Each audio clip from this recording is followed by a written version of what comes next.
Today I'm going to talk about a term that you may or may not have heard of, and that is called monkey reflex, used commonly in the Kung Fu world.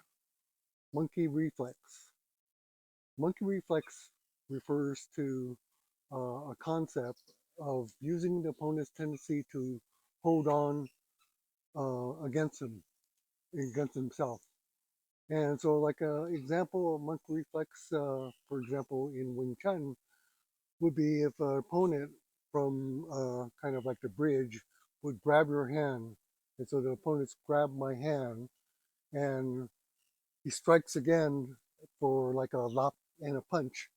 And so when he grabs my hand and I come up to block on this side, if I bring his arm hand down and come over with the elbow to trap him and punch, or then his tendency to hold on to me is actually the only thing keeping that hand trapped.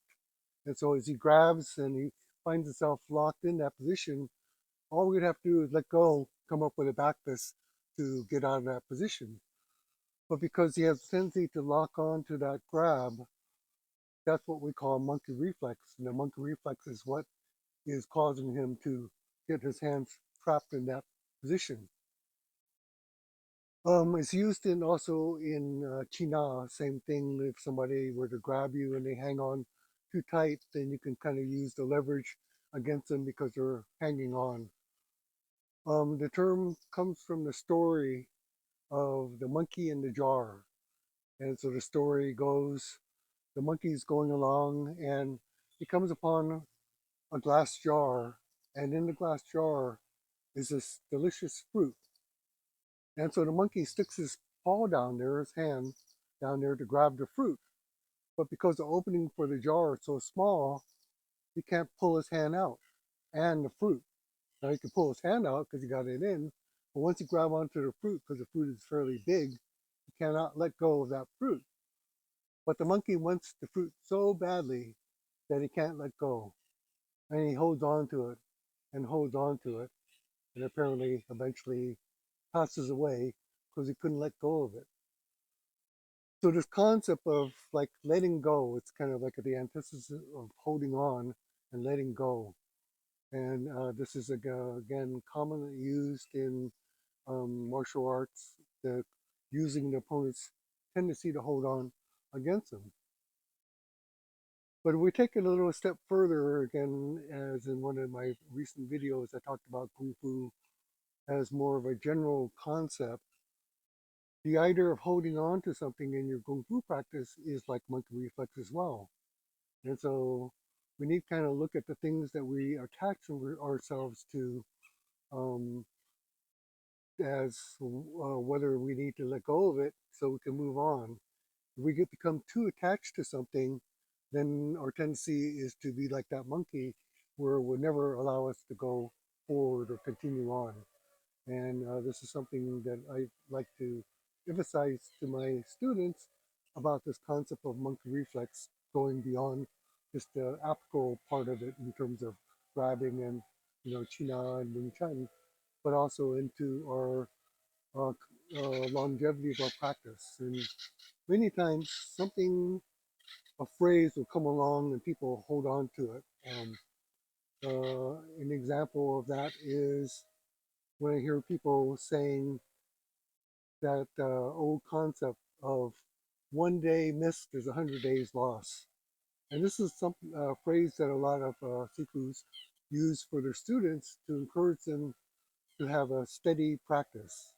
To kind of scare them into the fact that if you miss one day, your practice would disappear so fast that you need to do it every day, every day, every day. And I think that in my understanding, there's like in the beginning what we call the narrow bridge. And the narrow bridge is the way of kind of getting people who have no practice into a discipline. And if you think of it like a narrow bridge, there's all these people and they have to kind of funnel into one after another. And so it's kind of like only enough room for one person at a time. That's what this concept of one day misses and 100 days lost is like. Is to fund you into the little narrow bridge of practice so that you can continue in the very beginning. Because in the beginning, when you start your practice, you're working against a lot of things. If you've never had a practice before, discipline, kind of like the whim that you have of one day you practice, one day you don't, and you don't have that longevity that you do when you've been practicing for many, many years to carry you through. Kind of like longevity of practice is kind of like momentum. Car goes down the road, and even if you shut the engine off and put it on neutral, it's going to coast for a while. And so that longevity of practice is like that momentum that a car has built up going down the road. In the same way, after decades of practice, your practice has a momentum to carry it forward.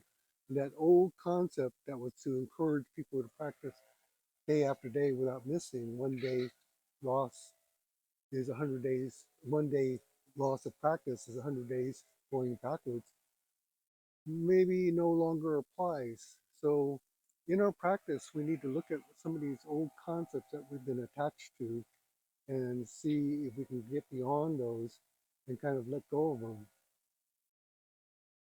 Occasionally, um, you'll find that something that you've been practicing, a particular methodology or something that you're have gotten you this far, is no longer valid or it's going to hold you back.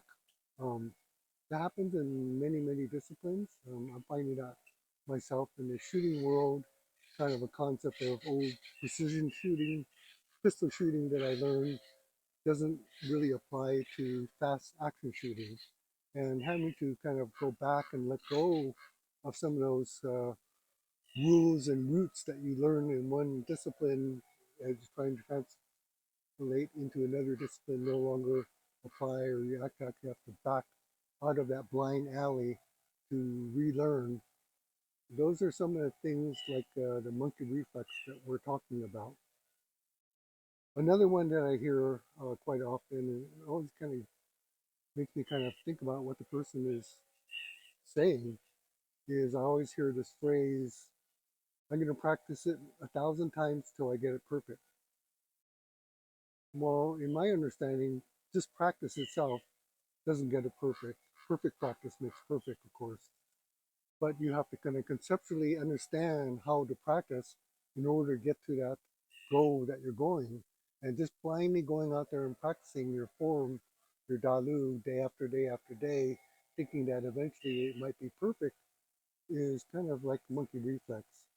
I think you need to kind of like I always throughout all the lessons, I encourage you to make a decision about what you're practicing and kind of make it that daily goal, and then practice that, and then add that to your repertoire in order to move forward. So that's all in this presentation. I'm just trying to present the idea of how monkey reflex, the concept of monkey reflex, dipping that glass jar and hanging on to something can prevent you from ever pulling your hand out and progressing forward. So that's the thought for today.